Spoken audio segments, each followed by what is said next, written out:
जय हिंद दोस्तों। कैसे हैं आप लोग। दोस्तों ये तो सबको पता है कि लालच बहुत ही बुरी बला होती है। लेकिन इस लालच के चक्कर में लोग इतना गिर जाते हैं कि वो सही और गलत की पहचान ही नहीं कर पाते। आज की कहानी हमारी इसी कॉन्सेप्ट पे आधारित है। जहाँ फिल्म की स्टार्टिंग में हमें एक पोस्टमैन दिखाया जाता है जो कि खैर नाम के एक बूढ़े आदमी के घर के बाहर जाता है ताकि वो उसे उसका लेटर दे सके। वो दरवाजे पे पहुंचकर दरवाजा खटखटाता है लेकिन कोई भी जवाब नहीं देता। तभी वो खिड़की से अंदर देखता है और उसे किसी की परछाई नजर आती है और उसे लगता है कि शायद वो मिस्टर खैर है। तभी अचानक से दरवाजा अपने आप खुल जाता है और वो पोस्टमैन ये देखकर घर के अंदर चला जाता है जहां वो मिस्टर खैर को देखता है जो कि काफी अजीब तरह बर्ताव कर रहा था। और तभी उसकी नाक से काला पदार्थ निकलने लगता है और वो वहां पर कीड़ों की उल्टी करता है जिसे देखकर वो पोस्टमैन काफी डर जाता है। लेकिन अगले ही क्षण मिस्टर खैर वहां से गायब हो जाता है और उस पोस्टमैन को उसके बेडरूम से कुछ आवाज आती है। और जब वो मिस्टर खैर के बेडरूम में जाता है तो वो उन्हें वहां पर लटका हुआ पाता है जिसे देखकर वो काफी हैरान हो जाता है। उसके बाद हमें मिस्टर खैर की दो भतीजी दिखाई जाती हैं जो कि उसके बड़े भाई की बेटियां थीं और इनके नाम होते हैं हनीफ और इश्ती। इनके माता पिता अब इस दुनिया में नहीं थे, इसलिए इन लोगों ने अपना घर छोड़ दिया था और ये शहर में जाके रह रही थीं। इत्सी हनीफ को बताती है कि उसे स्कॉलरशिप मिलने वाली है और वो एक बहुत बड़े कॉलेज में जाएगी और इस उनके हनीफ उसके लिए काफी ज्यादा खुश होती है क्योंकि वो यही चाहती थी कि उसकी छोटी बहन तरक्की करे। तभी अचानक उन्हें एक कॉल आता है और जब हनीफ उसे उठाती है तो वो जो कॉल था वो उनकी मेड का कॉल था जो कि उन्हें बताती है कि वो जल्दी से यहाँ पर आ जाएं। अब ये खबर सुन के अगली सुबह वो दोनों बहनें वहां पर जाने के लिए निकल जाती हैं। हनीफ याद करती है कि कैसे बचपन में वो लोग वहां पर रहा करते थे और एक दिन जब रात होने वाली थी तो वो दोनों बहनें घर लेट आई थीं, जहां पर उनकी माँ से उन्हें डांट भी पड़ी थी क्योंकि उनकी माँ का कहना था कि रात को वहां पर भूत घूमते हैं और अगर वो रात तक खेलेंगी तो कोई स्पिरिट उन्हें पकड़ सकती है। उसके बाद जब वो खेल रही होती हैं तो उनकी माँ डिश वॉश कर रही थी और किचन में उसकी माँ ने वहां पर किसी नेगेटिव शक्ति का एहसास किया था जिससे कि वो अजीब सा बर्ताव करने लगी थी और उसकी आंखें पूरी सफेद हो गई थी और उसके मुंह से कीड़ों की उल्टी भी हुई थी। हनीफ ये सब याद कर रही होती है और तभी वो दोनों बहनें अपने गांव पहुंच जाती हैं जहां उनके मेड का पति उन्हें लेने के लिए आता है। और हनीफ जब उनसे पूछती है कि अंकल खैर कैसे हैं तो वो बंदा कोई भी जवाब नहीं देता। अब उन दोनों को घर पहुंचते हुए रात हो जाती है और जब वो घर में आती हैं तो वो देखती हैं कि वो घर अब भी वैसा ही है। उसके बाद वो अंकल खैर से मिलने के लिए जाती हैं जहाँ खैर उन्हें कोई भी जवाब नहीं देता। और जब वो सोचती हैं कि उन्हें यहाँ से चलना चाहिए तो खैर उठता है और उनसे कहता है कि अब वो और नहीं सह सकता और वो उनके कदमों में गिर के उनसे माफी मांगने लगता है। हनीफ उससे पूछती है कि आखिर वो किस लिए माफी मांग रहे हैं लेकिन इससे पहले वो उन्हें कुछ बता पाता उसकी सांसें चली जाती हैं जिससे उनके अंकल की वहीं पर मौत हो जाती है। उसके बाद वो दोनों बहनें अपनी मेड आंटी के साथ बैठती हैं और उनसे पूछती हैं कि अंकल की वाइफ सबा कहाँ पर है। तो मेड उन्हें बताती है कि जब वो दोनों ये घर छोड़कर गई थी तो सबा भी खैर को छोड़ के कहीं पर चली गई थी और तब से ही वो वापस नहीं आई है। ये सुन के उन दोनों को काफी ज्यादा अजीब लगता है। उसके बाद वो दोनों अपने कमरे में चली जाती हैं क्योंकि अगले दिन उनके अंकल का फ्यूनरल होने वाला था और वहां पर वो दोनों बातें करने लगती हैं कि आखिर अंकल अपने आप को मारना क्यों चाहते थे। इधर खैर की लाश अचानक से अपने आप उठ जाती है और इधर स्त्री जब सो रही होती है तो अचानक से उसका दरवाजा खुल जाता है जिसे देख के वो हैरान हो जाती है और सोचने लगती है कि आखिर ये कैसे हो गया। वो उठ के जब बाहर जाती है तो उसके पीछे हम उसके अंकल की आत्मा को देख पाते हैं और उसे लगता है कि शायद उसके पीछे कोई है लेकिन जब वो पीछे मुड़ के देखती है तो वहां पर कोई भी नहीं होता। तभी इत्सी को उसके अंकल के रूम से कुछ आवाज आती है, मानो कि उसे कोई अंदर बुला रहा हो। लेकिन तभी हनीफ वॉशरूम से बाहर निकलती है और उसे पूछती है कि वो इतनी रात को यहाँ पर क्या कर रही है। तो वो बताती है कि उसे अंकल के रूम से कुछ आवाज आई थी।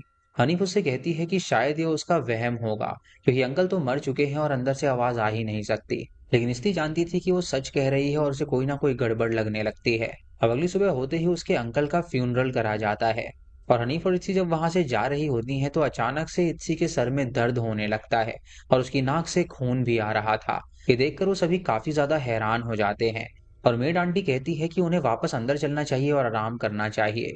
इसीलिए वो इत्सी को तुरंत अंदर ले जाते हैं और उसे सुला देते हैं। उसके बाद हनीफ जब बाहर जाती है तो उसे अपना एक टॉय मिलता है जो कि बचपन में उसकी माँ ने उसे बना के दिया था और वो याद करती है कि कैसे उसकी माँ ने उसके लिए वो बनाया था। वो उस की चेन को ले जाती है और अपने बैग में लगा देती है और उसके बाद जब वो खिड़की का पर्दा हटाती है तो वो उनके घर के बाहर खड़ी काले कपड़े में एक लेडी को देखती है जो कि उनके घर की तरफ ही घूर रही थी। लेकिन जब वो हनीफ को देखती है तो वो तुरंत वहां से चली जाती है। और दोस्तों ये लेडी कौन थी या आपको फिल्म के एंड में पता चलेगा, तो वीडियो में बने रहें क्योंकि अंत का जो ट्विस्ट है वो बहुत ही बढ़िया है। उसके बाद हनीफ याद करती है कि कैसे उसकी माँ की तबीयत बहुत ज्यादा खराब हो गई थी और ऐसा लगने लगा था कि शायद उसकी माँ की जो बॉडी है उसको किसी ने पोजेस कर लिया है। इसीलिए उसकी माँ बहुत ज्यादा अजीब तरह बर्ताव करती थी। उसकी माँ ने जोर जोर से अपना सर जमीन पे मार दिया था, जिसकी वजह से उसकी माँ की मौत हो गई थी। और वहां पे सिर्फ उनकी मेड आंटी थी जो कि उन्हें संभालती थी। हनीफ ये सारी बातें याद करके बहुत ज्यादा डर रही होती है। तो उसकी आंट उससे कहती है कि वो चिंता ना करे, वो अपने अंकल के लिए प्रे करे कि उनकी आत्मा को शांति मिल जाए। उसके बाद हनीफ उससे पूछती है कि आखिर आंटी सबा अंकल को क्यों छोड़ के गई थी। तो मेड उससे कहती है कि उसे ज्यादा कुछ तो नहीं पता, लेकिन अक्सर उन दोनों के बीच लड़ाइयां हुआ करती थी। और एक दिन जब वो सबा के रूम में खाना लेकर गई थी, तो उसने देखा था कि सबा की हालत बहुत ज्यादा खराब है और उसके शरीर के अंदर से कीड़े निकल रहे थे। लेकिन तभी उसके अंकल आए और उसने उसे कमरे से बाहर निकाल दिया और उससे कहा कि आइंदा वो उसकी बीवी के रूम में कतई ना जाए। हनीफ सुन के हैरान हो जाती है और उससे कहती है कि उसके पिता की मौत भी ऐसी ही हुई थी और उसकी माँ की मौत भी सेम पैटर्न में हुई है, यानी कि हमारी फैमिली में जरूर कोई ना कोई गड़बड़ है। तभी हनीफ के पास इस्ती आती है और उसे बताती है कि उन्हें यहाँ से चलना चाहिए क्योंकि उसे यहाँ पर कुछ गड़बड़ लग रही है। लेकिन हनीफ उससे कहती है कि ये भी उनका ही घर है, तो वो बिल्कुल भी ना डरे और निश्चिंत होकर रहे। रात को इत्सी जब अपनी प्रेयर्स कर रही होती है, तो अचानक से उसकी खिड़की अपने आप खुल जाती है और जब वो खिड़की के बाहर देखती है तो उसे अपने अंकल नजर आते हैं, जो कि उसका नाम लेकर उसे पुकार रहे थे। ये देखकर वो हैरान हो जाती है और जब हनीफ वहां पर आती है तो वो उसे सारी बात बताती है, लेकिन हनीफ को उसकी बात पर बिल्कुल भी विश्वास नहीं होता। उसके बाद हनीफ सारे खिड़की दरवाजे बंद करने लगती है और तभी अचानक उसे घर के बाहर अपना वो गुड्डा मिलता है, जो कि उसकी माँ ने उसे दिया था। ये देखकर वो हैरान हो जाती है और सोचने लगती है कि आखिर ये बाहर कैसे आ गया। और जब वो अंदर जाती है तो उसे इस्ती नजर आती है, जो कि काफी डरी हुई नजर आ रही थी। उसे रूम में ले जाती है और उसे सुला देती है। और रात को जब वो दोनों सो रही होती हैं, तो इत्सी की आंखें खुलती हैं और वो देखती है कि अचानक से उसका दरवाजा खुल गया है और उसके अंकल नीचे से क्रॉल करते हुए उसके चद्दर में घुस जाते हैं, जिसे देखकर वो डर जाती है और उसकी आंखें खुल जाती हैं और उसे लगता है कि शायद ये एक सपना था। लेकिन तभी वो देखती है कि दरवाजा खुला हुआ था। अगले दिन हनीफ जब अपने घर का सामान देख रही होती है, तो उसे उसमें अपने पिता का कुछ सामान मिलता है। वो याद करती है कि जिस दिन उसके पिता की मौत हुई थी, तो पुलिस ने वो जो सामान था वो उसकी मेड आंटी को दिया था और उसे कहा था कि ये उसके पिता का सामान है। वो जब उस सामान को खोलती है तो उसके अंदर लकड़ी का कोई पैनी चीज होती है, जिसे देखकर वो समझ नहीं पाती कि आखिर ये क्या है। इधर स्त्री जब अपने रूम में होती है तो अचानक से उसे अजीब सा महसूस होने लगता है और उसकी नाक से काला पदार्थ निकलने लगता है। रात को जब हनीफ किचन में खाना बना रही होती है, तो इत्सी वहां पर आती है और उससे कहती है कि आज वो खाना बनाएगी और ये सुन के वो उसे किचन का सारा दामोदार दे देती है। और जब वो वापस डाइनिंग रूम में जाती है तो देखती है कि इस्ती वहां पर बैठी हुई है। ये देखकर वो हैरान हो जाती है और किचन की तरफ देखती है, तो वहां पर उसे दूसरी इत्सी नजर आती है।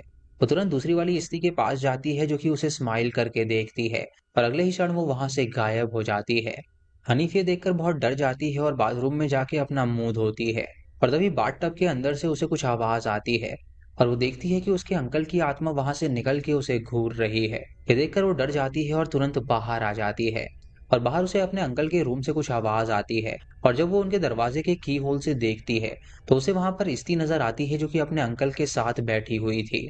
ये देखकर वो दरवाजा खोलने की कोशिश करती है, लेकिन वो दरवाजा अपने आप खुल जाता है और हनीफ तुरंत अंदर जाके अपनी बहन को बाहर निकालती है और सामान पैक करके वो उससे कहती है कि उन्हें यहाँ से निकलना होगा। और जब वो उसे लेकर वहां से भाग रही होती है, तो अचानक से इस्ती वहीं पर रुक जाती है और हनीफ जब दूर जाती है तो अचानक से उसे भी सर दर्द होने लगता है और उसकी नाक से भी वो काला पदार्थ निकल रहा था। वो इस्ती से कहती है कि आखिर ये सब क्या हो रहा है, तो इस्ती उसे 40 दिन कह के बोलती है। ये सुन के हनीफ वहीं पर बेहोश हो जाती है और इस्ती उसे उठाकर अंदर ले जाती है। और अगली सुबह होते ही हनीफ को कुछ भी समझ में नहीं आ रहा था कि आखिर यहाँ पर चल क्या रहा है। वो इस्ती को कहती है कि इस घर में कोई ना कोई राज छुपा हुआ है, इसीलिए उन्हें वो राज का पर्दा फाश करना पड़ेगा। तभी वो जान पाएंगे कि आखिर वो इस घर से बाहर क्यों नहीं निकल पा रहे हैं। अब वो सभी वहां मौजूद सामान को चेक करने लगते हैं और तभी उन्हें एक बक्सा नजर आता है, जिसको जब वो खोलते हैं तो उसके अंदर एक लाल किताब थी, जिसको जब हनीफ पढ़ती है तो उसे एक स्वरूप के बारे में पता चलता है। उसे उस बुक के अंदर अपनी फैमिली फोटो भी मिलती है और उसके पीछे ये लिखा हुआ था कि उस श्राप के जरिए उस फैमिली को बहुत चोट पहुंचे। जब वो श्राप के बारे में पढ़ती है तो उसे ये पता चलता है कि दरअसल अगर किसी इंसान को कुछ पाना हो तो वो ग्रेव यार्ड में जाए और किसी की ग्रेव के ऊपर की मिट्टी को खा ले और उस मिट्टी को खाने के बाद उस ग्रेव की स्पिरिट उस इंसान की मदद करती है वो चीजें अचीव करवाने के लिए जो भी उसे चाहिए। और ये जो श्राप है ये 40 दिन तक रहता है और इस 40 दिन में वो स्पिरिट से कुछ भी करवा सकते हैं। अब ये पढ़ के उन दोनों बहनों को काफी ज्यादा अजीब लगता है और सोचने लगती हैं कि आखिर उनकी फैमिली पे ये श्राप किसने लगाया होगा। तभी हनीफ अपनी मेड आंटी को कॉल करती है और उनसे कहती है कि वो जल्दी से यहाँ पर आ जाए, लेकिन उसकी जो आवाज थी वो उस मेड आंटी को नहीं आ रही थी। और तभी एक डिमोनिक आवाज उनसे कहती है कि वो बाहर नहीं जा सकती। ये सुन के वो दोनों बहनें डर जाती हैं और तुरंत वहां से भागने की कोशिश करती हैं, लेकिन कुछ ही दूर जाने पर उन्हें एक झटका लगता है और वो नीचे गिर जाती हैं, जिससे वो समझ जाती हैं कि वो लोग यहाँ से नहीं जा सकती। बेहोश होने से पहले हनीफ अपनी आंटी सबा को अपने सामने देखती है और जब उन दोनों बहनों की आंखें खुलती हैं तो वो अपने आप को बेडरूम में पाती हैं, जहां पर अब रात हो गई थी और उनके घर में कोई भी मौजूद नहीं था। वो दोनों अपनी सबा आंटी को ढूंढने लगती हैं और उन्हें उनकी परछाई नजर आती है तो वो उसके पीछे जाती हैं, लेकिन अगले ही क्षण वो परछाई गायब हो जाती है। तभी उन्हें खिड़की के बाहर जंगल के पास अंकल आते हुए नजर आते हैं, जिसे देखकर वो डर जाती हैं और स्त्री बाथरूम में जाके उल्टी करती है और उसकी बहन उसे सहारा देने के लिए उसके पास आती है।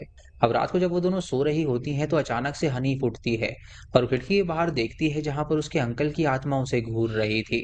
तभी स्त्री उठती है और उससे कहती है 40 दिन, और ये कह के वो अचानक से सो जाती है। और हनीफ को समझ में नहीं आता कि आखिर ये सब क्या हो रहा है।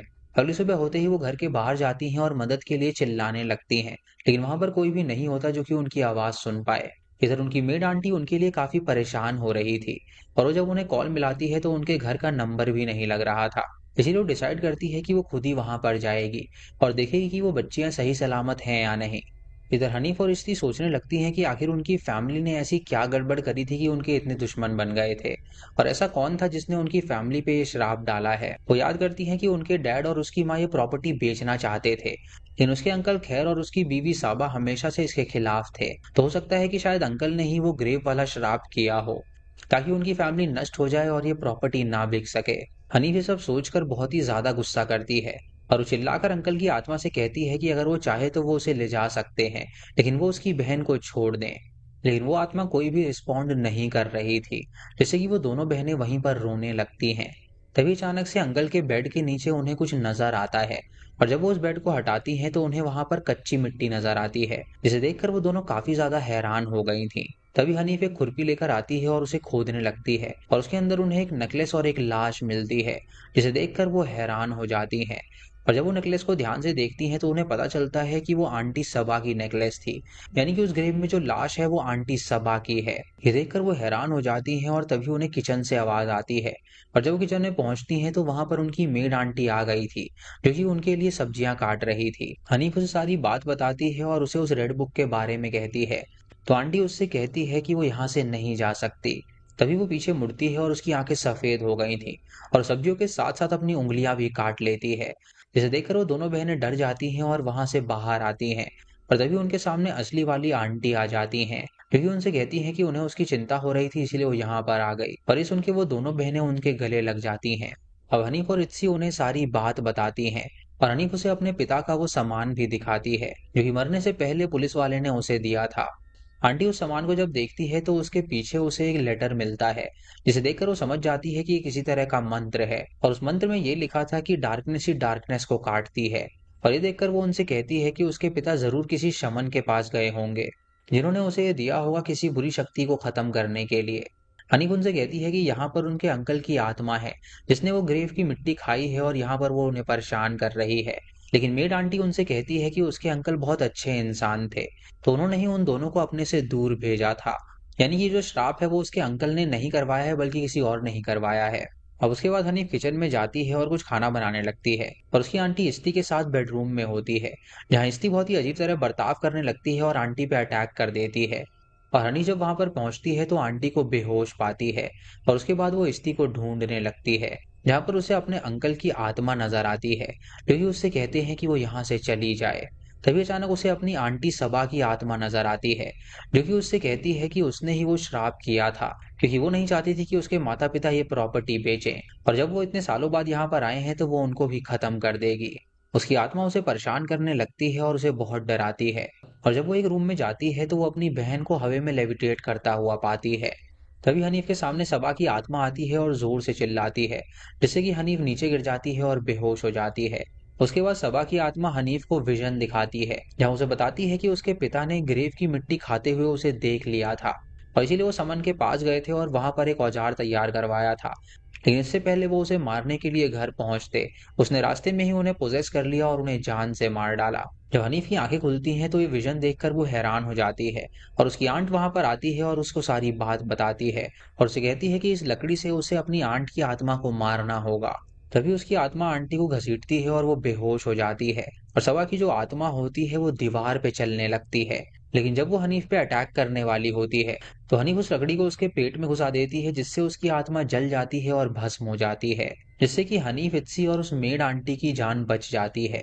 उसके बाद हमें अगले दिन का सीन दिखाया जाता है जहां पर हनीफ और उसकी बहन तैयार थी अब वहां से जाने के लिए। लेकिन जब वो बाहर जाने के लिए दरवाजा खोलती हैं तो उनके गेट पर वो ब्लैक कपड़ा पहनी हुई लेडी आ जाती है, जिसे हनीफ ने खिड़की के बाहर देखा था।